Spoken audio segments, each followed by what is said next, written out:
it is the growing connectivity between Russia and Iran, North Korea and Russia, China supplying dual-use tech for Russia. Guys, lit up and sirens rang out across Israel last night. Israelis held their breath to see if the country's air defences would save them. In the end, the 180 Iranian missiles caused very little damage. Only one person was killed. It's the second time Israel's defences have held out against an Iranian onslaught. How can Israel intercept everything from basic rockets to hypersonic missiles? Let's speak with the defence commentator and analyst Tim Ripley. Morning, Tim. Morning. It does seem extraordinary that they're able to stop this type of barrage. How do they do it? Well, they have a system of layered defense. So that works on the principle that not every layer will be successful, but if you have multiple layers, you'll stop most of it. So they have a high-level system which intercepts ballistic missiles high up in the atmosphere. That's called the Arrow. Then they have a medium-level thing called David's Sling, which is equivalent to the American Patriot, which intercepts things higher up. And then you have the Iron Dome, which is a more short-range thing, which is the thing you see on TV with the missiles going up above Tel Aviv and Jerusalem. So the idea is that you in each layer you knock out a percentage of the missiles, and hopefully by the time all the layers have been engaged, you've got most of them. But you have to be very careful about saying completely defended, because when you have missiles firing along ballistic trajectories, they are coming down towards the Earth when they're intercepted. And the debris from those missiles will fall to Earth. It doesn't disintegrate. So last night we saw on TV all those firework displays with those arrays of flaming wreckage coming down. That was the debris of the missiles. And that causes some damage. I mean, we saw across Israel craters. We saw the restaurant that was hit. There was burning debris on some buildings, and a few people were injured. And the final part of their defense is to make everybody go into shelters. Yeah. So that debris does not injure people as it's flying around and coming to Earth. So they are built. It's a multi-pronged defense. So they are built for it, is the point. But it's not without its cost, is it? I mean, it's a very expensive thing. We heard, and this will impact the politics in the end.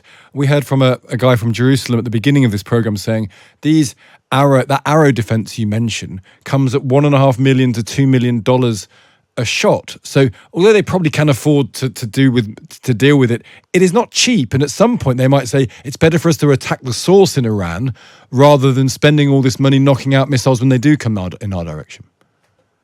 Indeed. I mean, in April, I saw an estimate that said the Israelis fired $850 million worth of missiles at that Iranian bombardment. As you say, you're looking at $1 million, $1.5 million a pop for an arrow. So if you think about it, last night you're probably talking about $400 million worth of weaponry that was fired at these Iranian missiles. Now, yes, if you go at the source, you try and attack the missile batteries or the factories that make the missiles. But that's a big ask because, Iran is a long way from Israel. It requires the Israeli Air Force to fly thousands of miles, refuel their planes by tanker, and it puts their pilots at risk of being shot down or crashing in accidents. So it's a trade-off.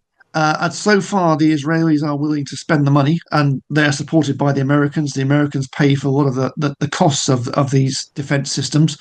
So that's where they're banking on at the moment. Of course, the Israelis have promised they're going to retaliate, and we'll see if they are how that plays out. Presumably, what you're saying is though they don't want to necessarily send planes across into Iran, but they're probably, it feels to me from what people we've spoken to, they are going to, or at least they're going to do. They're going to try and hit establishments in Iran. Can they do that at distance without sending planes over them? Yeah, yes. I mean, they have some. They have their own ballistic missiles, similar to the ones fired by the Iranians, which they can fire back. They have standoff missiles, cruise missiles that can fire from their planes and from their submarines.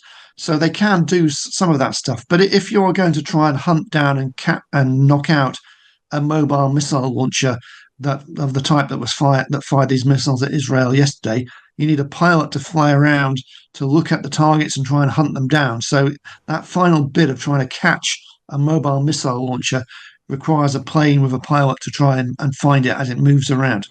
So it, the Israelis will strike back just because they have said they will and they want to make a point. Whether that is an effective way of knocking out 100% of all those Iranian missile launches is another matter.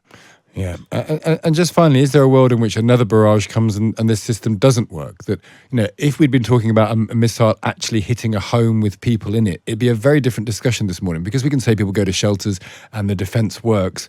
We're talking in quite abstract terms about retaliation. I wonder if it would change if a missile had struck a residential area. Well, that's, of course, the nightmare for the Israeli government, that the system fails. I mean, obviously, the more the Iranians fire, the more the Israelis have to respond, and it becomes a war of attrition, as we've seen in Ukraine, where the Ukrainians do run out of missiles, do not have enough missiles, and missiles get through. And we see buildings in Kiev, the electricity grid is damaged. You see what happens when you don't have enough missiles to fire back. 9:48 time for Radio Breakfast. The US publicly warned Israel of Iran's intention to launch an airstrike last night, and were very supportive of Israel in their desire to take action in response. The US is seemingly quite weak in terms of its influence over Israel at the minute, and will stay weak, you must imagine, for the next 33 days before an election happens. But what are the wider global security implications of Iran's airstrike? Let's speak to Kurt Volker, former US ambassador to NATO. Good morning to you, Kurt. Good morning. Thanks for having me. Great pleasure.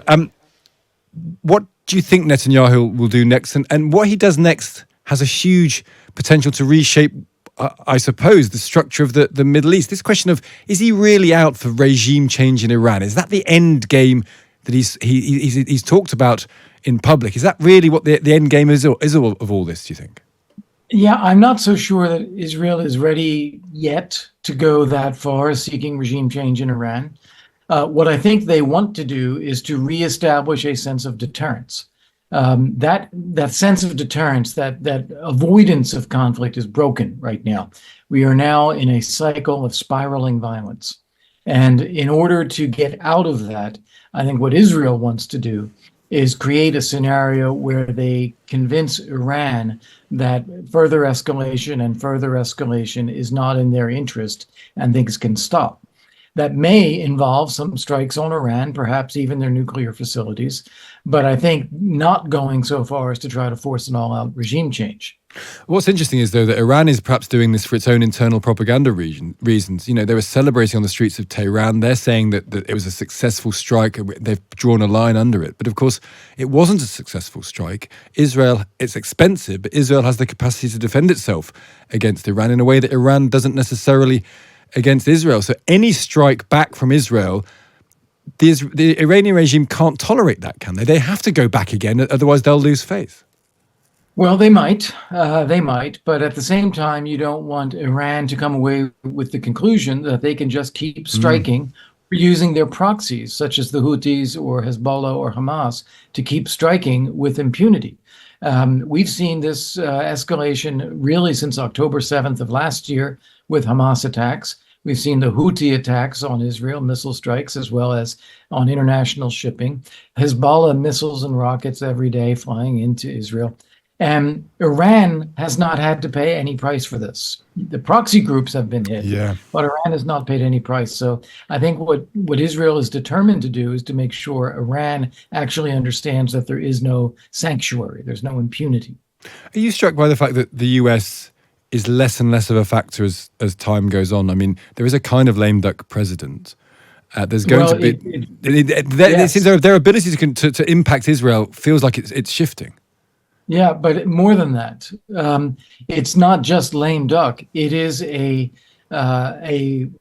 preference, a policy preference for always saying we're seeking to avoid escalation, telling everybody, don't do this, don't do that, have a ceasefire, avoid escalation, and avoiding any consequences for Iran, or playing this out, the withdrawal from Afghanistan a couple of years ago, the lack of a definitive response to Russia's invasion of Ukraine, failure to prevent it, and then not giving Ukraine what it needs. This is something where it has now become a pattern that authoritarians and adversaries all over the world have seen and say it's safe for them to engage in this destructive behavior because they don't see the U.S. willing to confront them. And actually, Netanyahu probably is part of that. I mean, he wouldn't regard himself as authoritarian. He's an elected figure, right. But he does not feel dissuaded either. Yeah. And that will mean, and what we've seen that mean in practice in the last 2 weeks is they're very bold incursions into Lebanon. The pager attack, the walkie-talkie attack. There's incursions into Yemen. There could be a very bold incursion into Iran, not an invasion, but some form of attack that is very bold because he feels now's the moment. I've got great military momentum. I've been successful in what I've been doing. Now's the time to strike. That must be a possibility. Well, and adding to that also the concern in Israel that the U.S. does not have their back, that they're on their own here. And so as a result, they may need to take these kinds of actions. That's a very dangerous situation to create. And are you worried, just finally, Kurt Volker, when you look across this, do you feel concerned? Absolutely. And it's not only about the war in the Middle East and Iran's attacks and Israel's attacks if they happen, but it is the growing connectivity between Russia and Iran, North Korea and Russia, China supplying dual-use tech for Russia. This is a growing connectivity of global conflict, which, if not stopped, has the potential to get much, much worse. I'm sure that's right. It's depressing, but I'm sure it's very accurate. Kurt, great to speak to you as ever. Thank you for joining us.